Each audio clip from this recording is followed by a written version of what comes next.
Welcome, and thank you to everyone for joining us, especially our panelists who are all human rights and human rights leaders, women's rights leaders, excuse me, from the DRC. Just a few pieces of housekeeping for those of you who need French interpretation. Please click on the globe button at the bottom of your Zoom screen, and we will take audience questions at the end. So welcome to this webinar. My name is Devin Cohn, and I'm the Senior Advocate for Women and Girls at Refugees International. We are an independent advocacy organization, and we conducted a research trip to Eastern Democratic Republic of the Congo earlier this year. We are particularly alarmed that millions of people have been forced to flee their homes, and there is very little humanitarian assistance, and also sexual violence against women and girls has dramatically increased over the last several years. The conflict in Eastern DRC has indeed reached a tipping point, and women and girls are bearing the brunt. The latest wave of fighting between rebel groups, including M23 and government forces, has intensified, even in just the last several months. M23 forces are advancing toward the eastern capital of Goma, threatening to disrupt the meager aid response base there. The rates of rape perpetuated by armed men is skyrocketing. Meanwhile, the UN peacekeeping mission in the DRC is planning its departure from the country. Where does this leave the women of the Democratic Republic of the Congo? To discuss this question, to describe the circumstances on the ground for Congolese women and the local organizations trying to assist them, we have an incredible lineup of civil society leaders and women's rights activists. I'll start by introducing Pasi Mubulamba. She's the founder and executive director of the Action and Development Initiative for Protection of Women and Children. This is a nonprofit organization based in the DRC. Their founding was inspired by her personal experiences reporting on human rights violations from internally displaced people's camps in Goma, and now works to promote women's rights in the Eastern DRC. In addition, she founded the Education Center on Democracy and Human Rights in 2016, which arranges trainings and meetings between the community and local political leaders to progress women's political engagement. We also have Amani Tam. Amani is the founding director of Action Kivu, as well as its partner organizations and the Congo Peace School. These organizations give entrepreneur training, nonviolence education, and other support to the women and children who are most at risk for violence in the Congo. In addition to these organizations, Amani has also worked as an educator, project coordinator, researcher, and interpreter for numerous international organizations, including Johns Hopkins University, Boston University, the UN Multinational Force of the Congo, Jewish World Watch, the Enough Project, and several others. Amani is currently a fellow at the Harvard Kennedy School's Carr Center for Human Rights Policy. We also have Nelly Kiaya, who is the founder, co-founder of and national coordinator of the Congolese Family for Joy. She's a human rights activist and promotes good governance, peace, and security. Specifically, she works to protect the rights of survivors of gender-based violence. She has worked with Oxfam, CARE, and Alert International, and has received several awards for her tireless work assisting displaced Congolese people and survivors. So we're going to jump right into this because we have a lot to talk about in this next hour. Amani, can we start with you, and can you tell us a little bit about the political backdrop in which violence is worsening in the DRC?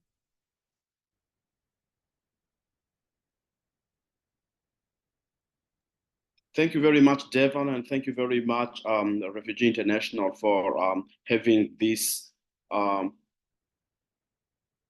Thank you very much, Devon. Thank you very much, Refugee International, for hosting us today and having us for this very important conversation about the situation in the Congo.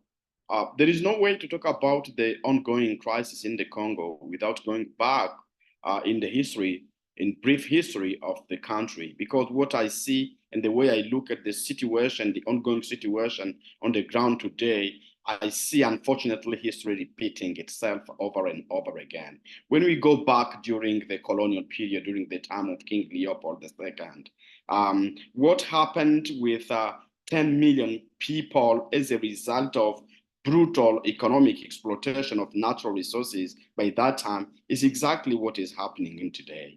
By the time of King Leopold, there was exploitation of the Congo rubber. And you know what happened?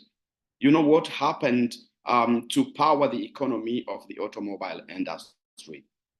Today is not the automobile industry. Today it is the tech industry. What is happening in the Congo and the crisis going on is centered on extraction of natural resources, with focus on tin, tungsten, and tantalite and gold. And they are badly needed to power the economy of the tech industry and our technology today. As all of you know, Congo is having abundant natural resources, abundant strategic minerals needed to ensure there is green transition of green and successful transition of electric transition that the world needs today, with 70% of the world reserve of cobalt. Unfortunately, the search of these minerals, the search for control of these minerals is consequently forcing 7 million today of people leaving their homes. Today we are counting around 7 million internally displaced people at the M23 and other rebel groups, local and foreign rebel groups, have been fighting against the Congolese army. 7 million internally displaced people, that has never happened anywhere.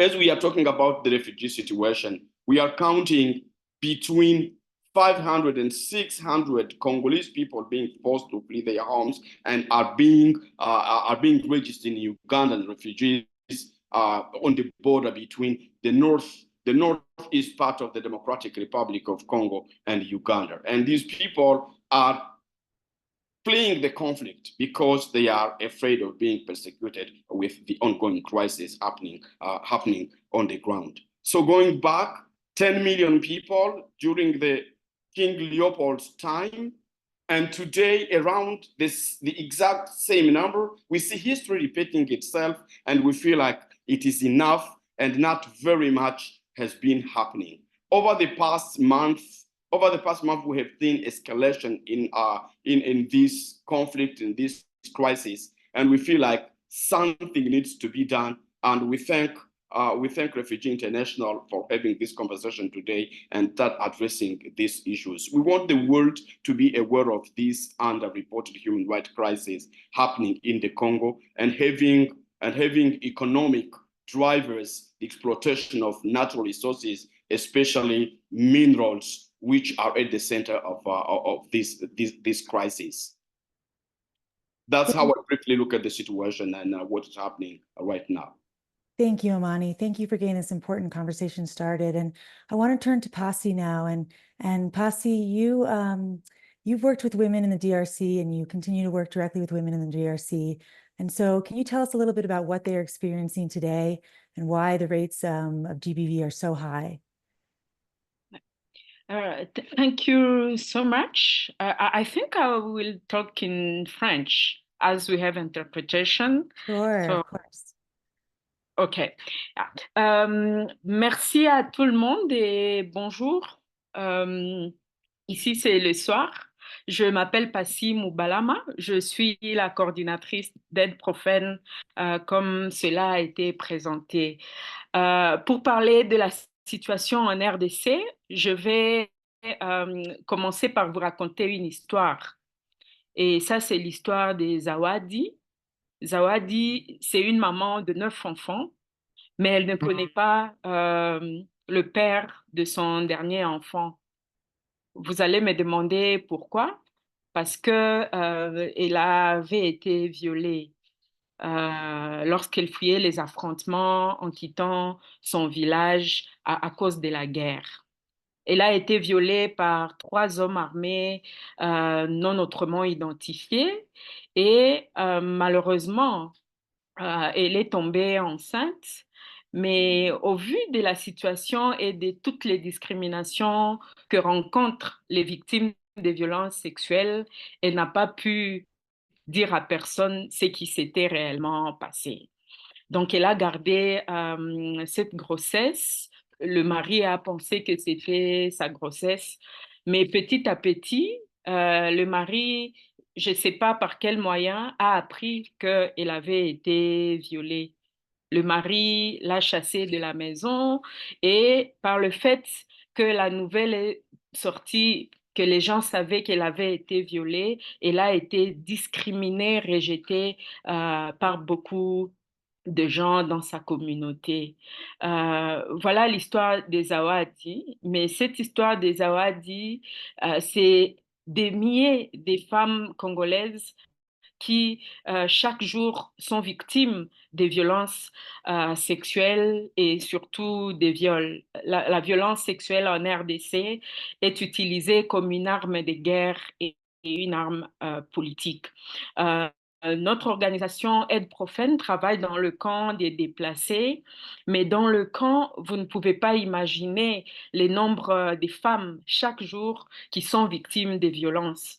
Celles qui sont victimes, parfois, c'est dans le camp même ou encore lorsqu'elles sont à la recherche de bois, de chauffe ou de la nourriture dans le parc aux alentours et elles sont victimes à ce niveau-là. Dans le camp, à cause de la vulnérabilité des femmes et des enfants, beaucoup sont exposés à des cas d'abus et exploitation sexuelle, surtout les enfants, les jeunes petites filles qui, pour pouvoir arriver à manger, sont obligées de se soumettre à des pratiques sexuelles, ce qu'on appelle ici le sexe de survie. Donc, elles acceptent ou elles sont obligées d'avoir des rapports sexuels avec des gens, avec des hommes dans le camp ou dans des communautés juste pour avoir à manger. Et ça, c'est une situation inimaginable et intolérable des femmes dans notre communauté aujourd'hui. Tout ça à cause de la guerre, vous le savez, depuis maintenant plus de 2 ans, à cause de la rébellion du M23, Amani le disait tout à l'heure, des milliers de familles congolaises ont été déplacées et toutes ces personnes vivent dans des conditions très difficiles dans le camp des déplacés. Il y a quelques mois, dans le camp de Mugunga, ici à Goma, des bombes sont tombées parce que ces affrontements qui s'est passé entre le M23 et les FARDC et les Ouazalendou s'est passé pas très loin de là où il y avait des déplacés. Et malheureusement, des populations qui ont fui leur village en recherche de sécurité, dans le camp des déplacés où ils ont fui, beaucoup sont décédés, plus de 35 déplacés sont morts à cause de ces bombes qui sont tombées. En tout cas, la situation ici des femmes est très déplorable, très difficile à cause de cette guerre. Il faut nécessairement que ça s'arrête parce que la misère dans laquelle vit la population sans trouver à manger, sans eau, sans médicaments. Il y a des femmes qui mettent au monde dans le camp sans aucune assistance et ça, c'est une situation très difficile. Voilà au moins la situation des femmes actuellement ici au Nord Kivu en République démocratique du Congo.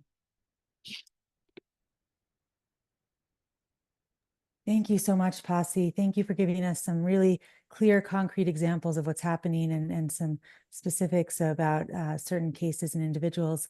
I want to stay with you for a minute and ask you a little bit more about if you're comfortable sharing some of your personal experiences in an IDP camp that brought you to this work and how your personal experiences, influence the work that you do today and what you're witnessing today. Oui, alors j'ai commencé à travailler dans les camps des déplacés il y a maintenant plusieurs années, depuis 2011. Et avant que je ne travaille comme activiste pour Aide Profane, j'ai travaillé comme journaliste pendant plusieurs années. Mais là, j'ai reporté plus sur des cas de justice sociale, accès à la justice, des droits humains. Spécifiquement, j'étais intéressée par les droits des femmes. Et un jour, j'étais dans ma rédaction et j'avais reçu un coup de téléphone, un appel du camp de Mugunga à l'époque. Et quand j'ai reçu l'appel, c'était qu'il y avait cette nuit-là des femmes et des enfants qui avaient été victimes des viols dans le camp. À l'époque, en tant que journaliste, je m'étais dit, ah, je dois aller couvrir cette histoire parce que pour un journaliste, c'est important, surtout que j'étais intéressée par ces questions-là. Quand je suis arrivée dans le camp, j'ai commencé à parler avec les responsables du camp, mais il m'a dit, non, Passy, il faut aller rencontrer les femmes là où elles étaient. Je suis arrivée là où étaient les femmes, mais c'était beaucoup de femmes dans un hangar avec des enfants. Mais j'étais choquée par ce que j'avais vu. Je me suis dit, c'est pas humain en fait ce que j'étais en train de voir. Je ne me rappelle pas avoir écrit cet article et faire ces reportages qui m'avaient emmené là-bas. J'étais obligée de mobiliser les gens dans la communauté pour apporter assistance à ces femmes cette nuit qui avaient été victimes des viols. Donc, mon expérience dans le camp, c'est vraiment de l'atrocité. Aujourd'hui, plusieurs années après, parce que l'organisation avait été créée en 2011, en 2012, on avait la rébellion du M23, ça c'est à l'époque. Aujourd'hui, je suis en train de me dire, mais c'est la même situation, c'est la même souffrance avec des milliers de femmes qui continuent à être violées, parce que pour moi, c'est ces souvenirs de cette période-là, 2011-2012, où il y avait aussi beaucoup de violences faites aux femmes, où le corps des femmes était utilisé finalement comme une arme de guerre à cause du nombre de femmes qui étaient violées, du nombre d'enfants qui étaient exploités sexuellement. Donc la situation aujourd'hui vraiment me rappelle et me révolte parce que c'est pas normal ce qui se passe actuellement en République démocratique du Congo. C'est pas normal aussi le silence parfois de la communauté internationale vis-à-vis tout ce qui se passe, ces femmes qui sont violées, parfois des enfants qui meurent parce qu'ils n'ont pas à manger. Je me dis, on est en train de perdre l'humanisme. Ce qui se passe doit s'arrêter. Voilà plus ou moins mon expérience. Thank you, Passy. I mean, I think that's certainly what we found with Refugees International when we traveled to Eastern DRC is the human rights abuses and the atrocious nature of what's going on. So thank you for sharing more. I want to turn to Nellie now. And Nellie, I'd like you to tell us a little bit more about what your organization is seeing as the greatest need right now. What are the most urgent steps that can be taken to alleviate the situation? And what are you seeing as the greatest need? Thank you a lot for this moment. And I'll also try to speak in French because there is the interpretation that is there. Et donc, je voulais partager un peu le besoin nécessaire que la communauté continue à avoir, la communauté des déplacés.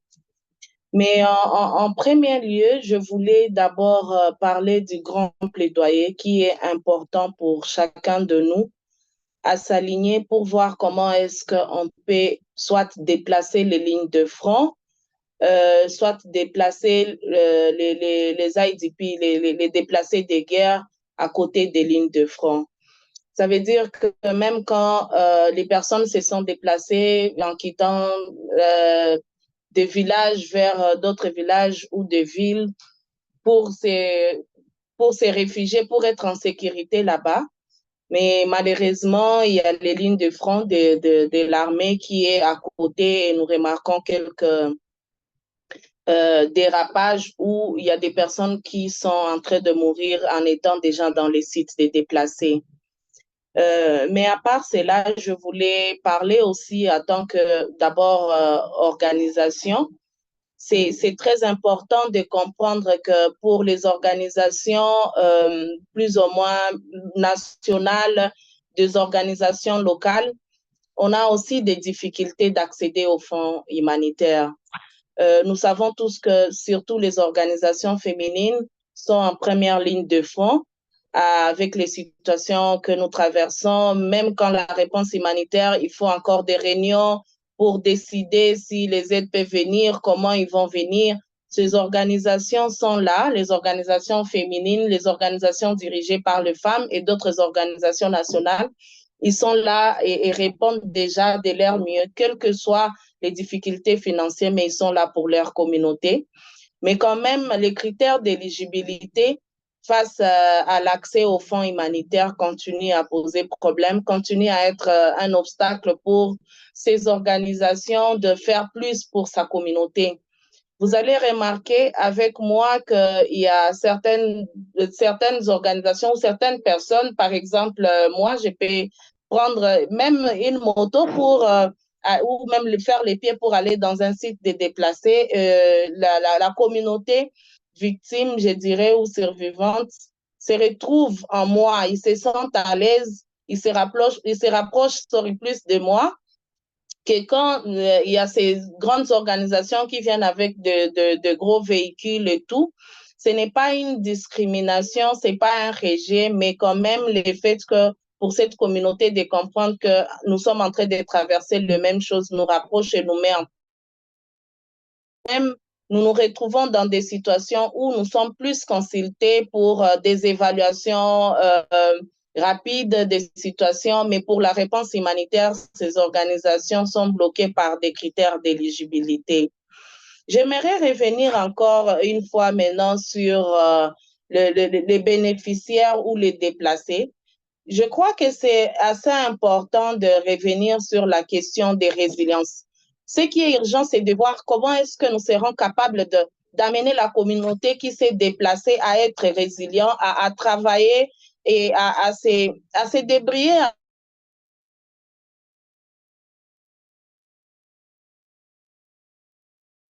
après une certaine période. En 6 mois, des réponses humanitaires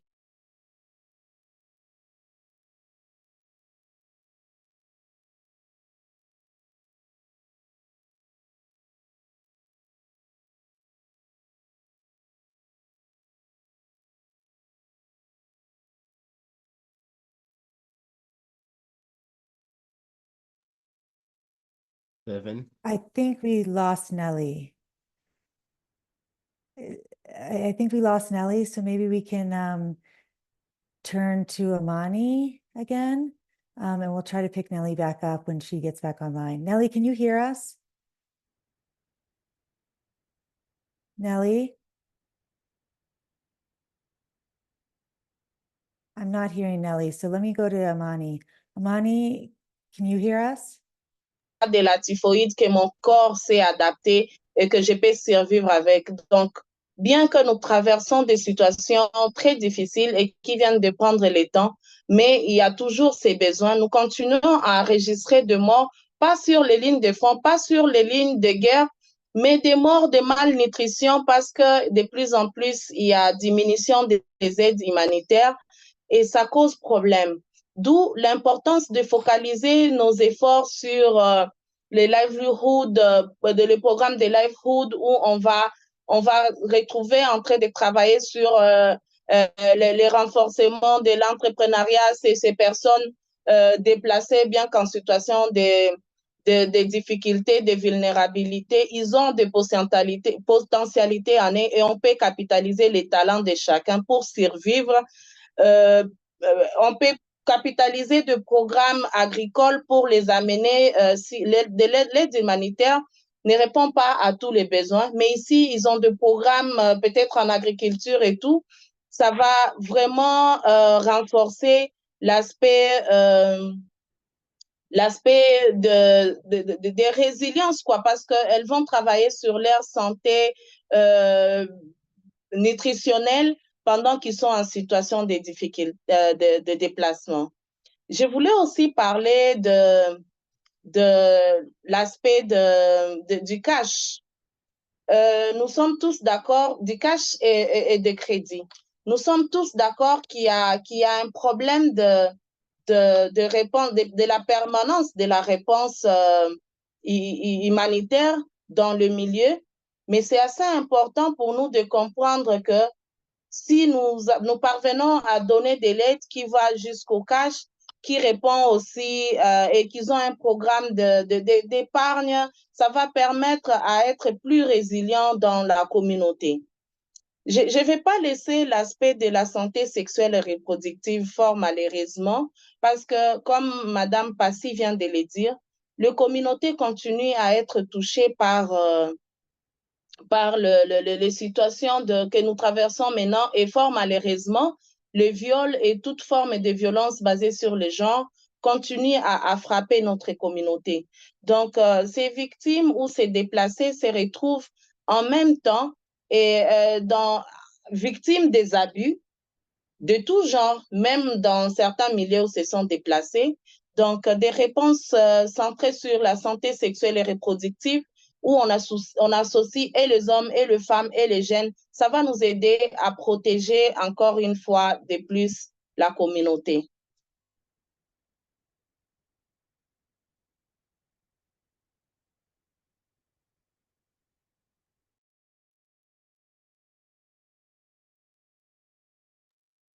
Thank you so much, Nelly. We're going to turn it back to Amani. And Amani, I wanted to ask you a little bit more about the reoccurring conflict. So as you mentioned, you know, recurring conflict has been part of the DRC for many years, and that has unfairly led some donors, including the United States, to talk about donor fatigue when it comes to the Democratic Republic of the Congo. What do you say to that idea of donor fatigue, and how do we ensure that the international community pays attention to what is happening in the DRC?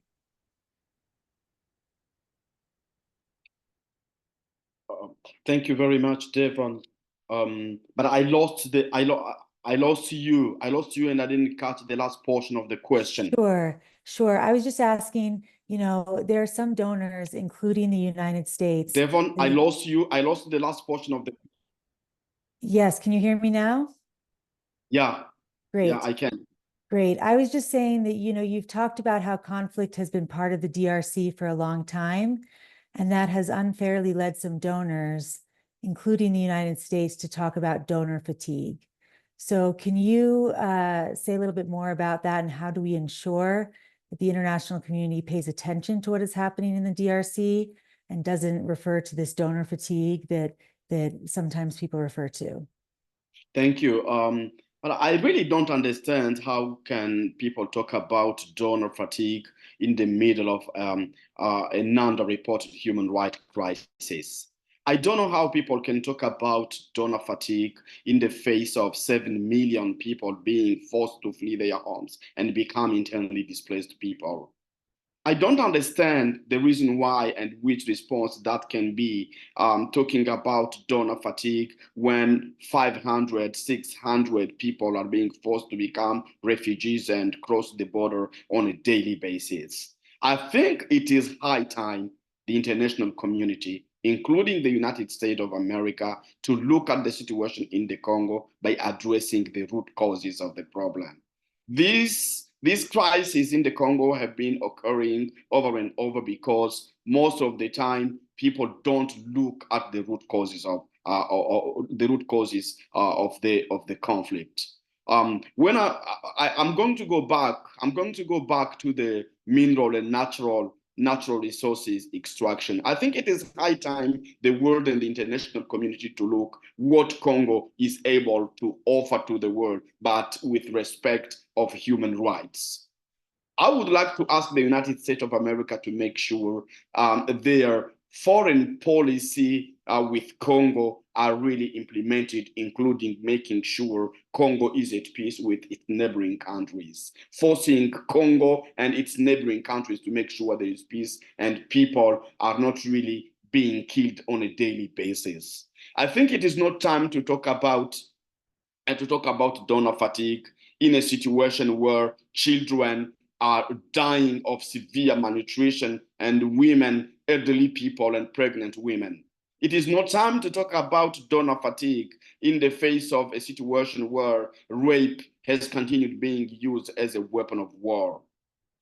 When we talk about the root causes of the ongoing crisis in the Congo, I look, for example, at the role of Rwanda as one of DRC's neighboring country, and the recent February 2024 memorandum of understanding signed between the European Union, making sure this MOU strengthen the role, or is about an integration of sustainable raw material value chain and support for economic diversification, ensuring good functioning and sustainability of the value chain. But these minerals in this MOU are not on the Rwandan territory. The EU and the international community know who produces what and how much and where. I think it is high time to stand up the international community and all the African Great Lakes region and make sure the Luanda and the Nairobi processes are implemented, and make sure all these people, these 7 million people, can go back to their home instead of talking about donor fatigue. I think it is high time to look also at the role Uganda has been playing. I am very thankful to Uganda welcoming Congolese refugees crossing the border on a daily basis. But in the meantime, what has been the role of Uganda in supporting the M23 when we go back a few months or almost 2 years ago when the Bunagana territory was captured by the M23. Bunagana is on the border between DRC and Uganda. We think it is good time to be honest with everyone and make sure each country, policymakers, different stakeholders are playing their role. I think it is not really time to talk about donor fatigue in the face of a crisis, human rights violation. It is time to come together and let the world know about what's happening in the Congo. It is time to come together and make sure there is implementation of the mapping report where everyone is held accountable about what is happening in the Congo. Yeah, it is not time to talk about donor fatigue. Thank you. Thank you, Amani. I really appreciate that. That's very important sentiments to share, because I wanted to actually follow up on that question with perhaps another question. And there are so many stories about donations not reaching the proper organizations in the Congo, not reaching local organizations, for example, and also taken by the government and other disreputable groups. So how do we make sure that funds are reaching the women and reaching IDPs in the camps? And also, what about private individual interested donors or small amounts of donors? How can you share information about how we can get the funds to the right people in the right places? Thank you very much, Stephen. It is high time to make sure donors and all the stakeholders rethink intervention approach. Localization is very important at the moment, and make sure Congolese-led organization and those especially who have been doing remarkable work on the ground are the people to channel the assistance and the donations to make sure they are really reaching the people in great need.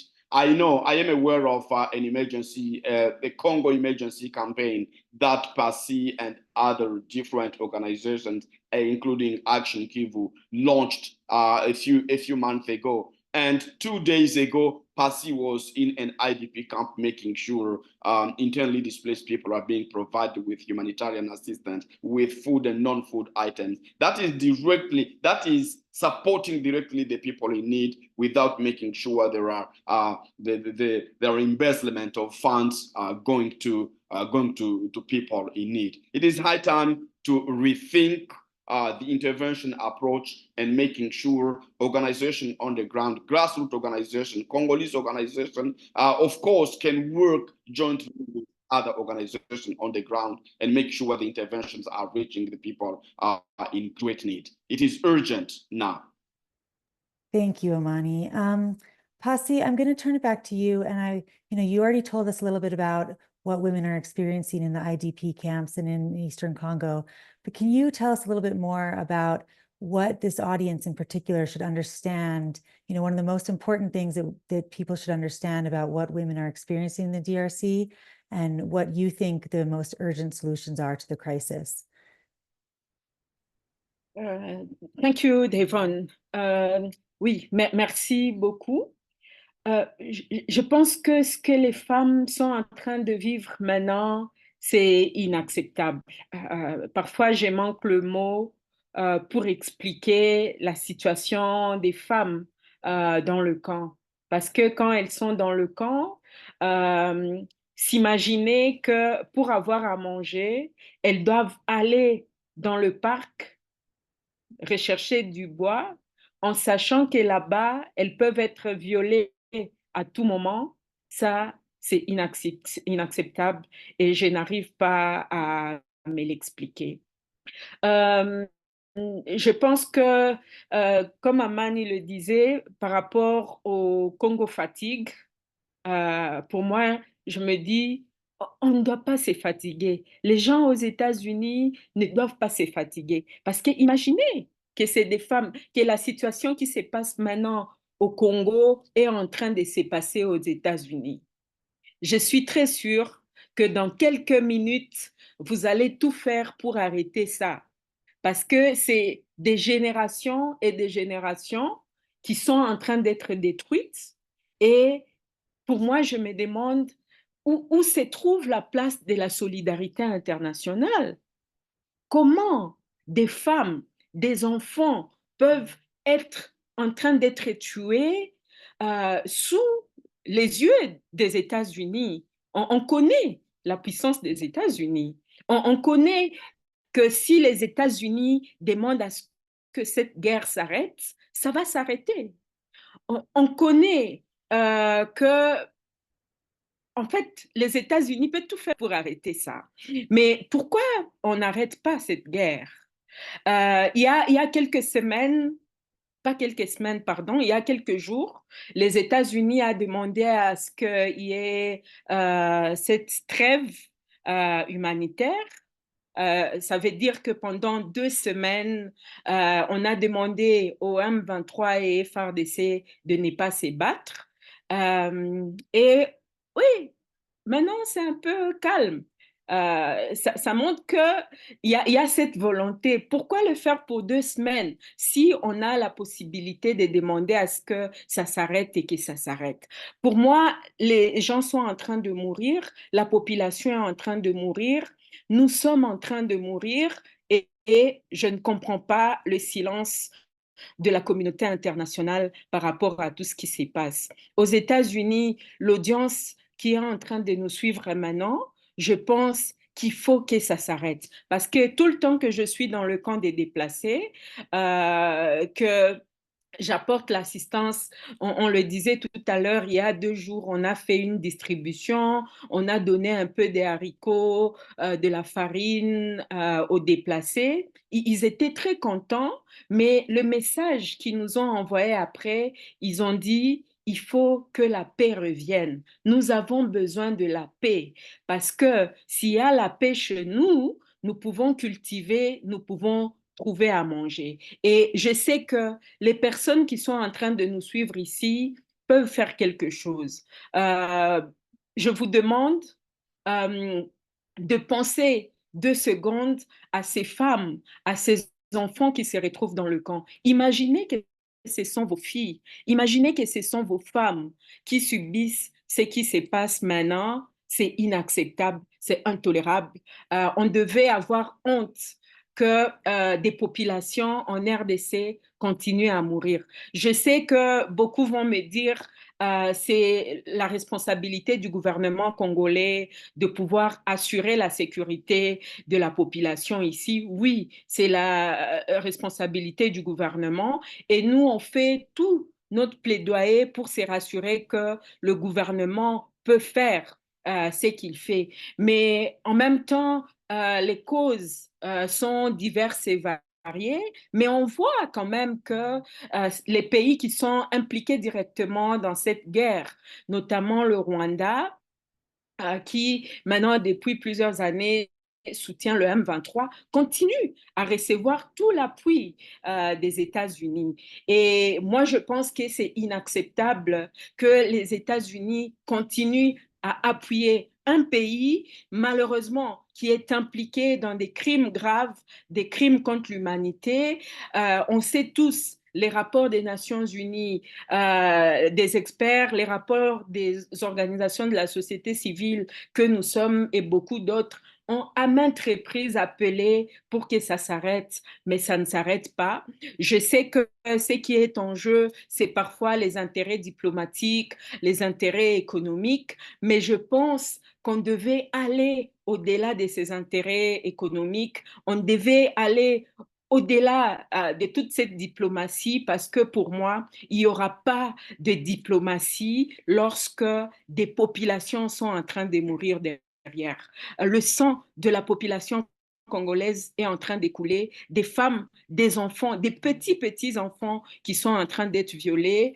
Ça, c'est inacceptable. L'audience ici devait se mobiliser et agir pour que ce qui se passe en RDC s'arrête.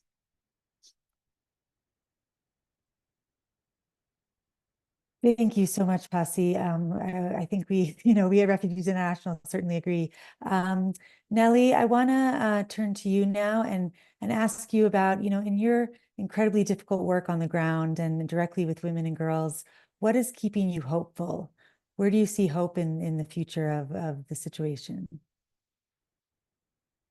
Mais peut-être je vais commencer par partager ma propre expérience qui fait partie non seulement de ma motivation, mais aussi de l'espoir que je garde.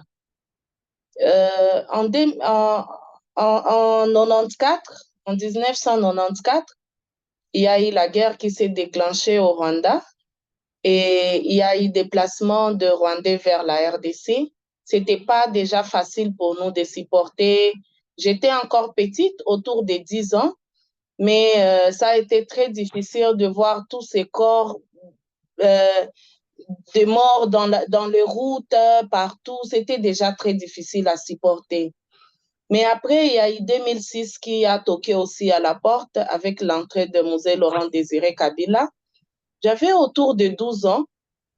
On s'est déplacé. Donc, j'ai aussi vécu les sites des déplacés. Je me suis aussi déplacée d'un milieu à un autre. Et en se déplaçant là-bas, nous avons été victimes on nous a alignés sur une ligne, pas pour l'aide humanitaire. Aujourd'hui, nous sommes en train de parler de l'aide humanitaire. Mais j'ai une expérience personnelle et particulière où nous avons été alignés, plusieurs véhicules, et cet alignement, c'était d'attendre la mort. Les gens ont été tués. J'ai perdu une bonne partie de ma famille. Et tu regardais comme ça les gens mourir près de toi et tu attendais ta mort prochaine. Dès que je suis sortie là-bas, j'ai compris que j'avais une mission. C'est pourquoi même tout ce que nous faisons, nous devons aussi intégrer les enfants. J'avais 12 ans, mais j'avais compris que j'avais un rôle à jouer pour que on ne puisse plus tuer les gens là où je me trouve. Comme Pasi était en train de le dire, c'est difficile à supporter quand tu les suis par télé, mais c'est pas facile à supporter lorsque tu les vois comme ça de tes propres yeux. J'ai perdu ma tante qui était enceinte avec la pression et le stress. Elle a commencé le travail, elle a accouché et quelques minutes après, et elle et les enfants et l'enfant, ils sont partis. Je suis sortie là-bas, je ne sais pas comment. Mais cette grâce qui m'a enlevée là-bas est ma source de motivation. Ça ne s'est pas arrêté là-bas parce que ma famille et moi avons été victimes de viol. Et c'était des années plus tard. Ça veut dire que les blessures continuent chaque jour à faire partie de nos vies. Raison pour laquelle vous allez remarquer que nous avons fini par créer Congolese Family for Joy. En français, c'est une famille congolaise pour la joie. Parce que mon espoir est maintenu aussi sur le fait que nous devons restaurer cette joie que nous avons suffisamment perdue en tant que Congolaises, en tant que Congolais aussi, parce qu'il y a nos frères aussi qui souffrent. Donc, mon espoir, c'est parce qu'un jour, nous avons eu l'indépendance juridique. La RDC a été appelée un pays indépendant. Et donc, je garde espoir qu'un jour, on parlera aussi de l'indépendance économique de notre pays. quels que soient tous ces discours politiques derrière la guerre en RDC, mais nous savons que nous sommes en train de subir ce manque d'indépendance économique qui nous coûte très, très cher. Et pour moi, j'aimerais qu'aujourd'hui, les États-Unis prennent une décision de ne pas, de contribuer, de jouer son rôle à ne pas faire partie des cacao décents. On a toujours parlé des minéraux décents, mais ce qui est en train de se passer à Beni et dans les autres coins du pays, à cause du cacao, qui nous produit des chocolats. L'Amérique est parmi les premiers producteurs de chocolat. Ça devrait être notre motivation. Donc, j'appuie l'idée de Passy et de Amani lorsqu'ils parlent lorsqu'ils ne sont pas d'accord de Donas Fatigue, mais en même temps, j'aimerais que c'est là, la façon dont ils sont fatigués aujourd'hui devrait le pousser à agir, à contribuer à ce qui est la restauration de la paix, à contribuer comment est-ce que nous pouvons vraiment avoir cette indépendance économique. C'est possible de collaborer avec tous ces pays sans avoir de morts, sans avoir à couler le sang. J'aime l'expérience des États-Unis parce que même quand vous partagez un contrat avec eux comme organisation, ils vous envoient une liste des organisations qui sont déjà blacklistées, peut-être à cause des minéraux, des sangs, je ne sais pas, quelque chose comme ça, mais des pratiques concrètes, des actions concrètes qui vont amener à des sanctions économiques à tous ces pays qui nous agressent. Et je sais qu'on peut y arriver. S'il y a déjà des listes comme ça qui sont produites ici et là, comme des organisations ou des entreprises blacklistées, ça peut se faire avec une très grande pression qui va amener les pays à être indépendants et que la guerre s'arrête. En tout cas, pour moi, Passy m'a arraché les mots lorsqu'elle était en train de parler de l'expérience de la trêve. Les États-Unis s'est prononcé d'ici là et voilà, il y a presque le cessez-le-feu, si je peux le dire ainsi, bien que pendant des semaines. Donc, c'est possible. C'est possible à ce qu'aujourd'hui, tout le monde décide là où il se trouve. Moi, j'ai toujours donné l'expérience et de me dire ma motivation et mon espoir, c'est parce que j'ai survécu de toutes ces situations dont je viens de vous partager aujourd'hui et j'ai décidé de faire partie du changement. Donc, je vais faire partie de l'histoire, mais pas comme quelqu'un qui va pleurer toute sa vie, mais quelqu'un qui refusera toute sa vie à ce que ça arrive à une autre personne. J'en ai vu, c'est arrivé sur mon corps, je sais ce que ça fait, je sais ce que ça continue à faire jusqu'à aujourd'hui sur mon corps pendant que les autres pensent que c'est bon, elle a réussi l'accompagnement médical, elle a réussi l'accompagnement, je ne sais pas, psychologique, elle a réussi, je ne sais pas, tel autre accompagnement, mais il y a vraiment des blessures qui ne peuvent pas s'éliminer pendant que d'autres personnes continuent à en subir. Donc, ma plus grande motivation, c'est de voir, ma plus grande motivation, si je peux le dire, c'est que j'ai soif d'épargner. Si j'étais une personne qui pouvait toucher tout le monde avec les ailes et le protéger, je pouvais le faire parce que ce que j'ai subi, c'est pas quelque chose que je peux tolérer qu'une autre personne les traverse et fort malheureusement, d'autres personnes continuent à en traverser.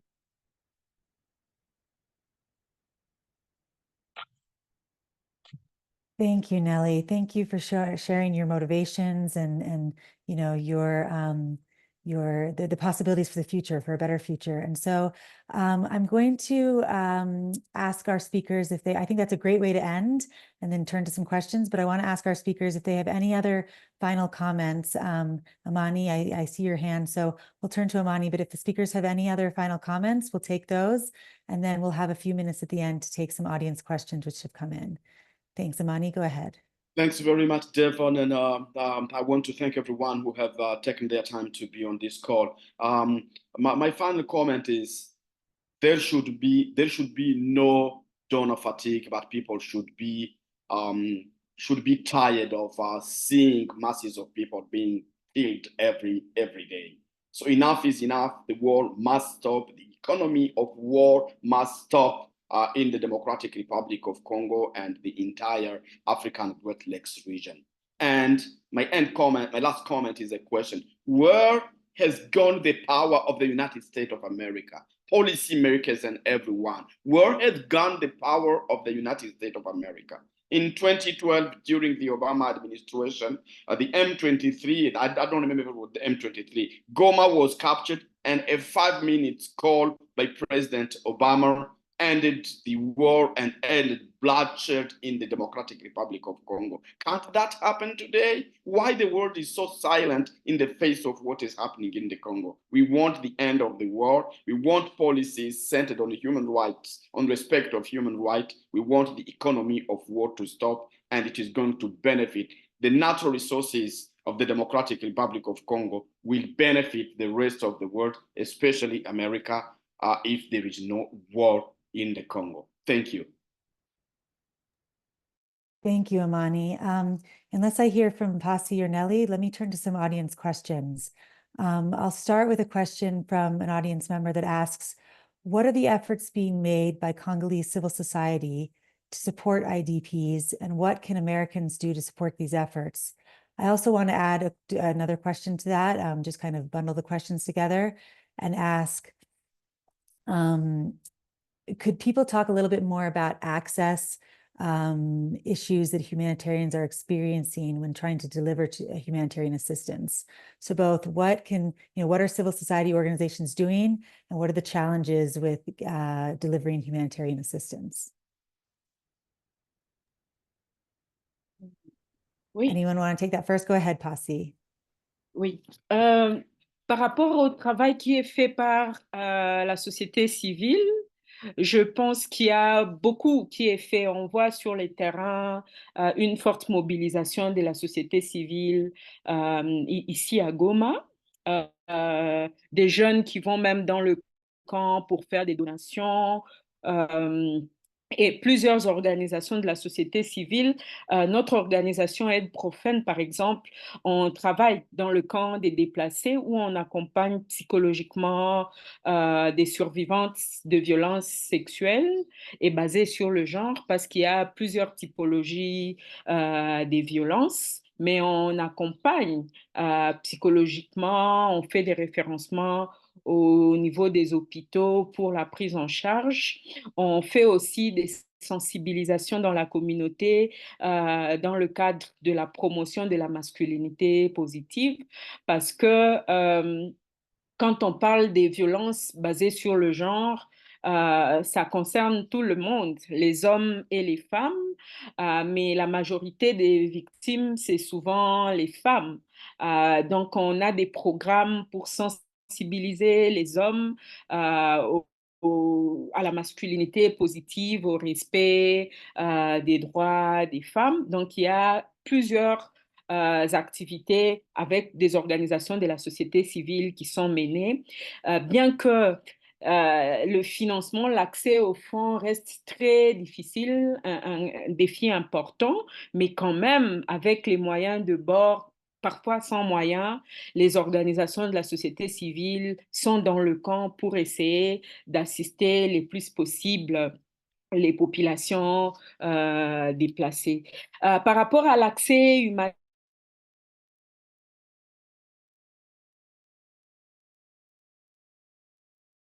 I think we lost Pasi.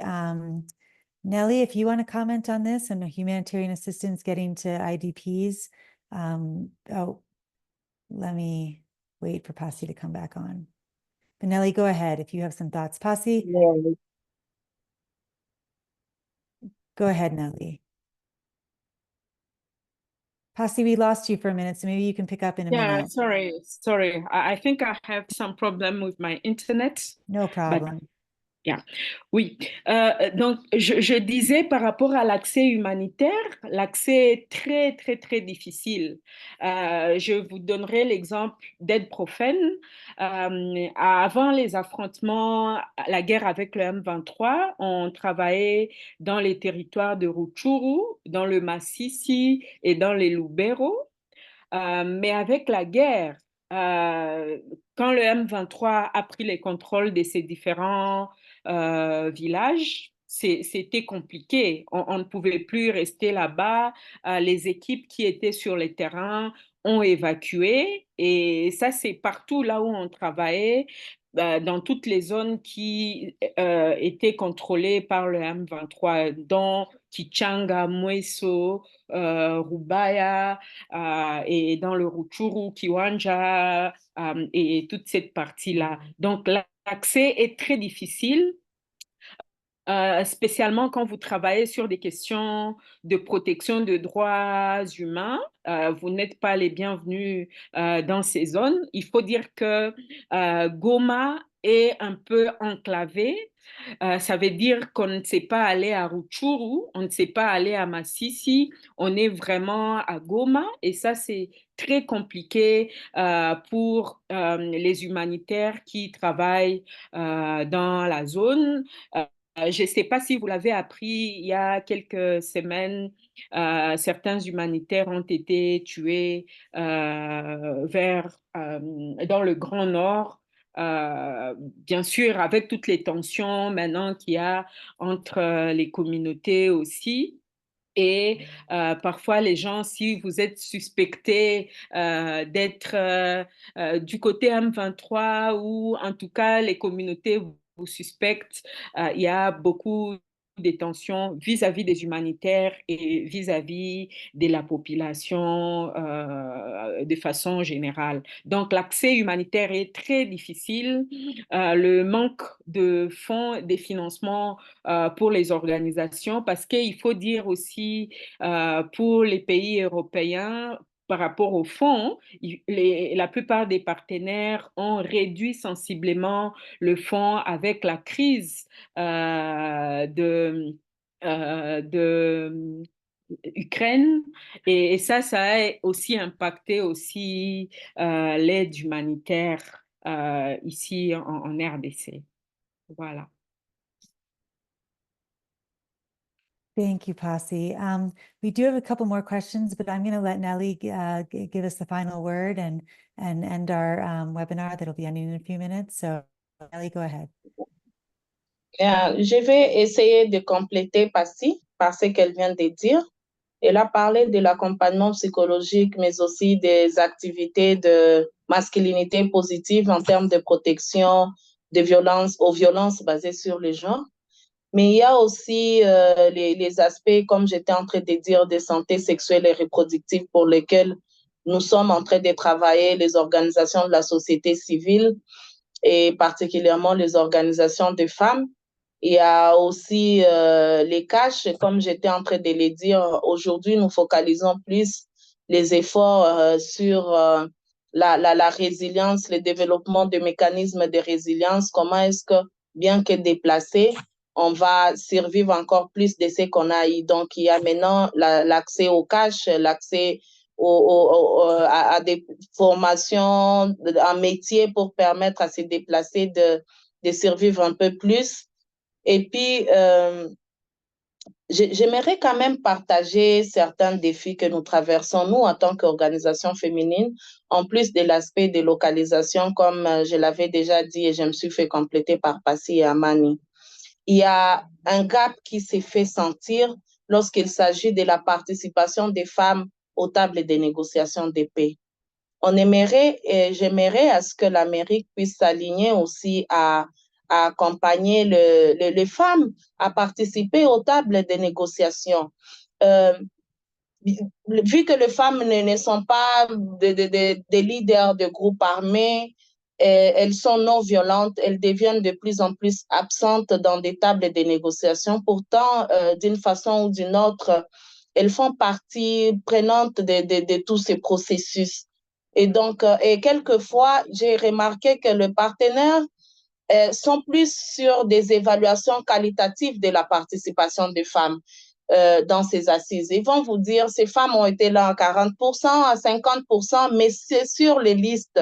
Mais quelle est la qualité qu'avait cette femme dans les tables de négociation? Est-ce qu'elle avait droit à la parole? Et même quand on lui a donné accès à des réflexions, deux fois, je vois des questions prédéfinies aux femmes, comme si toutes les questions n'intéressaient pas la femme, et c'est assez limitatif, et ça n'amène pas la femme à donner sa dose de contribution face à ce que nous traversons dans la réponse humanitaire, mais aussi pour la gestion de la crise de guerre que nous sommes en train de traverser.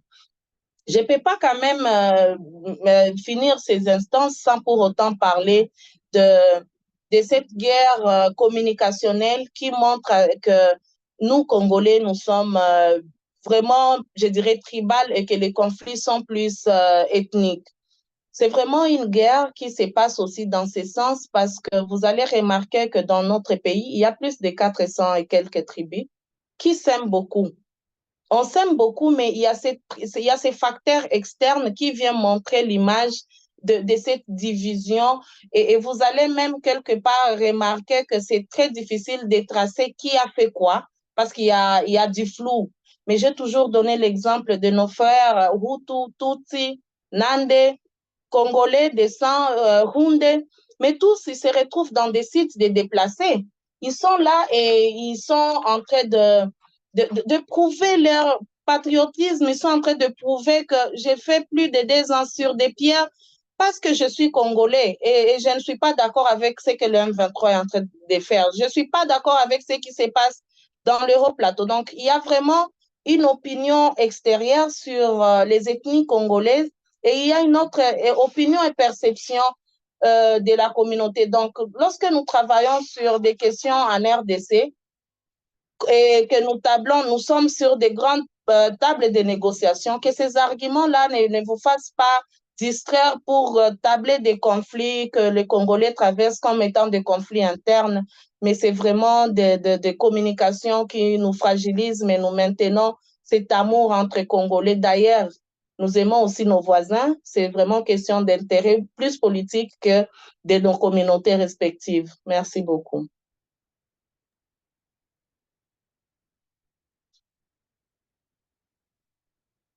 Thank you, Nelly. That's a perfect way to end. We are a little bit over time, so thank you everyone for joining us. I think we've really benefited from this conversation, especially given the fact that you are all strong leaders in the DRC. Thank you so much, and please follow our reporting that we'll continue to do on the DRC and also other events that we have in the future. You can go to refugiesinternational.org, and we will have this as a recording that you can access later. So thank you to Amani and Pasi and Nelly. Thank you so much, and thank you for those important words, the context by in which these things are happening, and also the hopeful ways forward. So thank you.